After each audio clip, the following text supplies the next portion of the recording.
Hello everyone, and welcome to my General Hospital News YouTube channel. I hope everyone is having a wonderful day. Before we begin, please hit the subscribers button and give this video a thumbs up. Diane was happy that Alexis had chosen to attend the hearing when she was at her hotel room. After retrieving the fortunate charm that Gregory had gifted her, Alexis and Diane departed together. Soon after, Alexis and Diane were placed in a tiny courtroom at a table. With a bothersome clanking sound, Alexis carelessly tapped the charm on her hand. Diane intervened, telling Alexis to put the charm away because she had an excellent lawyer. Diane continued, "Maybe you recognize her name, Alexis Davis." A bearded man walked into the courtroom and sat at the table adjacent to Alexis and Diane's. Though Alexis sensed something familiar about him, neither Diane nor Alexis could identify him. A clerk called out, "All rise," as Justices Evans, Caldwell, and Dutton walked into the room. Diane thanked the justices for agreeing to the hearing when they were seated. The man with the beard got up and declared that Alexis was a proven liar and that he was the reason behind Neil Byrne's demise. If it weren't for Alexis, Fergus Byrne felt certain that his brother Neil would still be alive. Diane began to speak, but Alexis reassured Fergus and the justices that she was happy to have him there as it was her first chance to present her case. Chase was distraught over his father's passing at the airport. Brooke Lynn made an attempt to console him, but he was taken aback. Chase appeared to be ignorant that there was still anything he wanted to say, even as he acknowledged that it was the last call to board the flight to Rome. Gregory was aware. Brooke Lynn reassured her husband as she gave him a hug. A few moments later, there was a statement stating that the gate for the flight to Rome was closed. Chase and Brooke Lynn afterwards went inside the Quartermaine estate. Chase said he hoped they could have taken the car directly to Finn's house. Brooke Lynn concurred, but she also pointed out to him that Finn had requested some alone time with Violet to deliver the unsettling news. Brooke Lynn and Chase hugged and gathered their strength for the work at hand. Lois was grinning victoriously in the living room. "Excellent news," Lois said to Ned. "I spoke with Monica, and she's okay about it." Although he wasn't shocked because there was enough space, he did inquire as to whether Lois had alerted Gio about Tracy. Ned proposed that Gio could win Tracy over with his music as she liked listening to it, provided Eddie Main wasn't playing it, after Lois admitted that she hadn't. Lois was positive that Tracy would have accepted Ned's profession had Brooke Lynn not chosen to carry on her parents' legacy. If Brooke Lynn had led the kind of life Tracy had desired for her, Ned questioned whether Tracy would have respected Brooke Lynn. Lois was positive that Brooke Lynn would not have enjoyed it. Ned concurred and said Tracy should be proud of Brooke Lynn for standing up to her. "Oh, I'm in love with it too," grinned Lois. Chase and Brooke Lynn came into the room at that moment. Lois was taken aback and inquired as to why Chase and Brooke Lynn hadn't left for Rome. Following the news of Gregory's passing, which was shared by Chase and Brooke Lynn, Lois hugged both of them and expressed her sorrow. As a father, Lois praised Gregory and acknowledged that they had enjoyed every second of one other's company. Ned said his goodbyes, and Brooke Lynn inquired about Tracy. After deciding to go find Tracy, who had gone for a morning ride, Ned and Chase made their way to the stables. Even though Lois knew that Gregory's sickness had made his death unavoidable, she still couldn't believe he was dead. She reminded her daughter that Gregory had died happy since he'd been able to enjoy Chase and Brooke Lynn's wedding day, and she indicated that God had a plan. Brooke Lynn was told by Lois to cling to Chase and let him know he wasn't alone. Lois put a consoling arm over her mother, and Brooke Lynn sat next to her, leaning in close. Thoughts of his disagreement with Gregory 2 nights prior flowed into Finn's apartment, where he took up Gregory's cane. He put his glass down and sat on the hearth of the fireplace. Violet arrived home from school a few seconds later. A woman asked Violet whether she had arrived home safely in the hallway outside the front entrance after she had welcomed her father. Mary left after having a brief conversation with Finn, since her daughter was waiting in the car.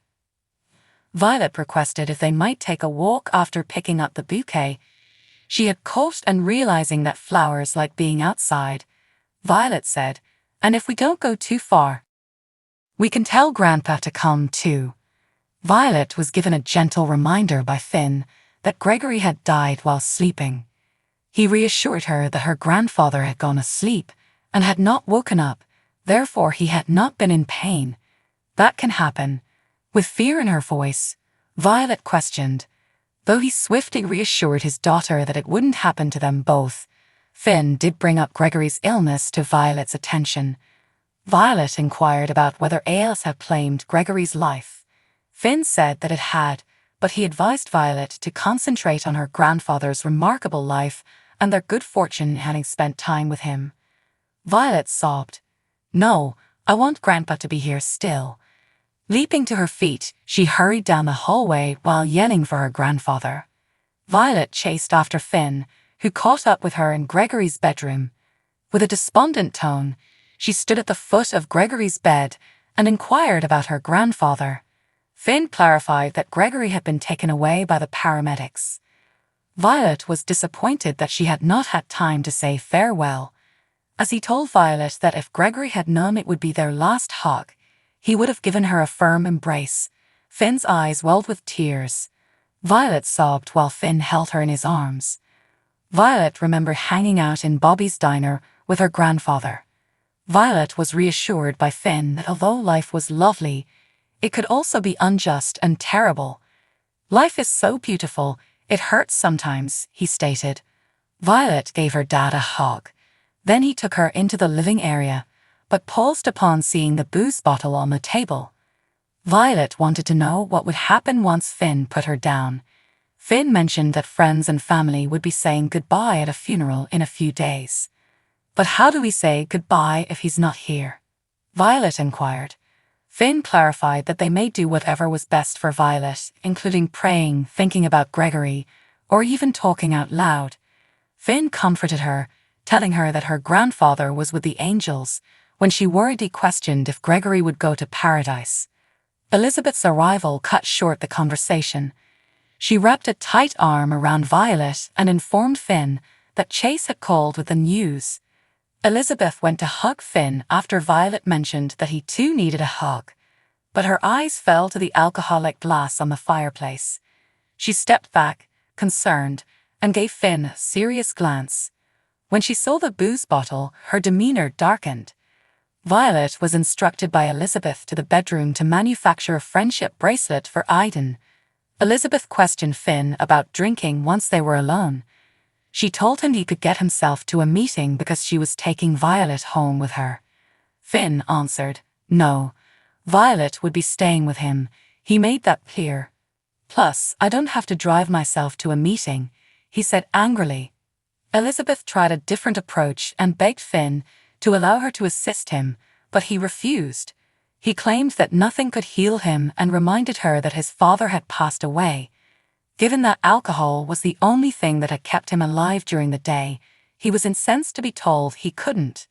Elizabeth agreed that she couldn't stop him if he decided to use alcohol to ease his grief, but she wouldn't allow him to become wasted in the flat with Violet. Sonny was taken aback by Dante's response in Dante and Sam's penthouse. "What the hell is going on with you, Dante?" inquired he. Sonny reminded his son that rather than taking the proper steps to handle the issue, he would just let it go, that Michael and Dex had plotted to bring Sonny down. "You want a medal, Thad, for not killing someone?" Dante inquired. Sonny revealed that he had been attempting to justify his decision to leave Dex alone in order to allow Dex to keep betraying him. Sonny was adamant that Dex was sharing secrets with Anna while hiding behind a badge.